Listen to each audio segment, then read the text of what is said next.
Today, we're diving into something, well, a little controversial. We're going to break down what some call the unforgettable code. This idea that a deep connection isn't just about fate or luck, but about hitting specific psychological triggers that can make you impossible to forget. Wow, that's a pretty intense way to start, right? This quote basically frames love not as magic, but as a game of power. The whole idea we're digging into today makes this really bold claim, that the attachments we form, even the deepest ones, aren't always accidental. Sometimes they're engineered.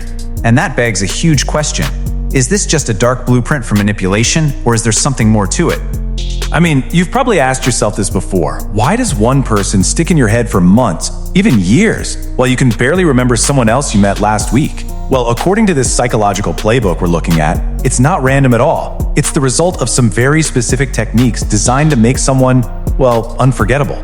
And this is where it gets really serious. Look, the goal here isn't about being popular or making friends. It's not just to be liked. The goal is to create such a powerful mental and emotional imprint that the other person literally finds it impossible to get you out of their head. It's a powerful idea, and if we're being honest, it's kind of unsettling. So where do you even start with something like that? It all begins with phase 1, create the mystery. The logic is simple. Before you can create desire, you have to occupy someone's thoughts. And what do we spend our time thinking about? Not the things we understand. We obsess over the puzzles we can't quite solve. So how do you become a puzzle? Well, the rules of mystery are all about being strategically vague. Stop explaining every little thing about yourself. Give answers that aren't quite complete. You let their imagination do all the heavy lifting, filling in the blanks you leave behind. It works because our brains are just wired to hate an unfinished story. We get stuck on it. This ties right into the next key idea, selective scarcity. It's a basic principle of economics and psychology. We value what's rare. If you're always around, always available, always texting back in 2 seconds, your value, in this framework, goes down. You're never craved because you're never gone. This is about making your time and your attention feel like a privilege, not a given. Okay, so you've built the mystery. You're taking up space in their head. Now what? Phase 2 is where you fire up the emotional engine. We're shifting gears here. We're moving from a mental game of puzzles to a much deeper, more subconscious emotional game.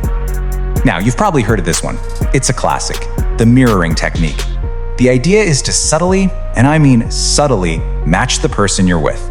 You're not straight up copying them. That would just be weird. You just observe their energy, maybe match their posture a little, or even fall into the same rhythm when you speak. It creates this subconscious feeling of, hey, this person gets me. They're like me. All right, now this next one, this is the real emotional roller coaster. It's called the push-pull dynamic. It's exactly what it sounds like. 1 minute you push forward with intense warmth and attention, you make them feel like they're the only person in the world. And then you pull back. You become cold, distant, your replies get short. This unpredictability creates a state of confusion and uncertainty that can become incredibly addictive. So why on earth does that work? It taps into one of the most powerful motivators we have as human beings. See, the fear of losing something we have is way more powerful than the desire to gain something new. By creating that push-pull, you trigger their fear of losing you. They stop trying to win you over and start desperately trying not to lose you. That's a huge shift in power. And to add another layer to this, you introduce what this source calls a seed of competition.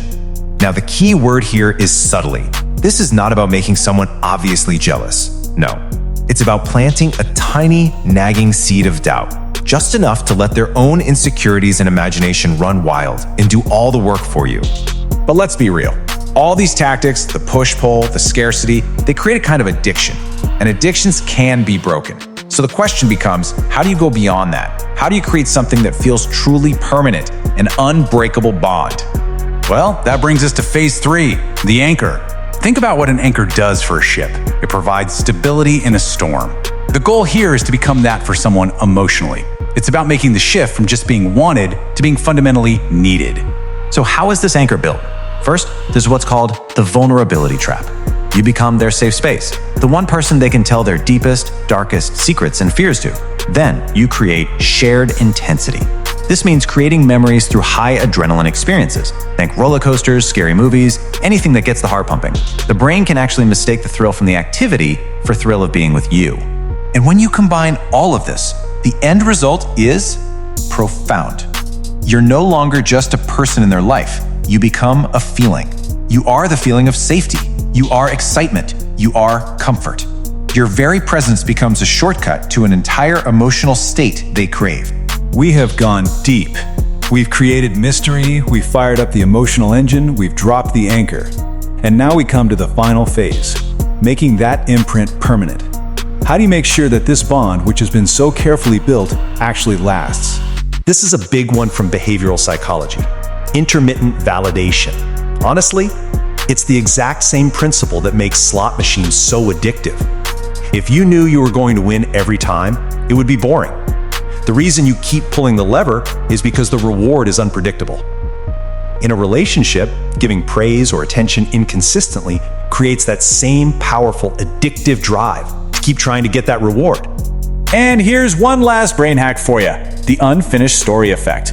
As we said before, our brains are desperate for closure. We remember unfinished tasks and unresolved stories way more clearly than the ones that are neatly wrapped up. So by leaving some things unsaid, by ending a great conversation at its peak, you ensure you stay on their mind. So we've walked through all of these tactics that are, let's just be honest, based on manipulation. But does that build real, lasting power? This chart suggests no. Control is temporary, fear is brittle, it shatters easily. The only foundation that's truly permanent is respect. And this really gets to the heart of it all, doesn't it? There are two possible endgames here. On one side, you have dependency, the I can't live without you model. It sounds romantic in movies, but it's actually built on weakness and fear. On the other side, you have choice, the feeling of I am a better person with you. Now that is built on respect and strength. One is a cage, the other is a partnership. Which brings us to this final thought, and it's a really powerful one. The most powerful people don't actually need to use these tricks and manipulations. They magnetize. They have a kind of natural gravity that just draws people in. Not because they're playing a game, but because of who they are. So after all of this, the real power isn't making someone so desperate that they need you. The real power is in becoming the kind of person someone would freely and enthusiastically choose. So the final question I'll leave you with is, which game are you going to play?